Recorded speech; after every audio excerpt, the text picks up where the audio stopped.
100 দিনের কাজের টাকা, আবাস যোজনার টাকা, গ্যাসের মূল্যবৃদ্ধি সহ একাধিক দাবিতে মিনাখার বামনপুকুর বাসন্তী হাইওয়েতে রাজ্যপালের সামনে রাস্তা অবরোধ করার চেষ্টা করে গ্রামবাসীরা। ফলে বেশ কিছুক্ষণ রাজ্যপাল সিভি আনন্দ বোসকে দাঁড়িয়ে যেতে হয়। যদিও তৎক্ষণাৎ পরিস্থিতি নিয়ন্ত্রণে আনার চেষ্টা করে পুলিশ প্রশাসন।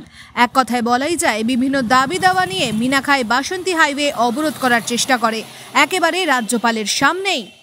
মানুষ, গরিব মানুষ, খেটে খাওয়া মানুষ, দিনমজুর মানুষ, আমরা তার জন্য রাজ্যপালের সামনে আমরা পথ অবরোধ করেছি, যাতে আমরা 100 দিনের টাকাটা আমরা পাই এবং ঘরের যে সমস্ত বাংলা আবাস যোজনার টাকা যেগুলো আটকে দিয়েছে সেগুলো যাতে আমরা পাই, তার জন্য আমরা রাজ্যপালের সামনে আমরা পথ অবরোধ করেছি। আপনার নাম? আমার নাম মইনুল হক মালিক।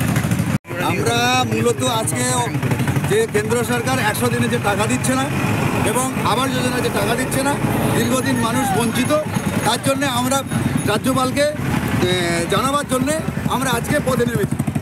রাস্তা অবরোধ করলেন? রাস্তা অবরোধ করলাম।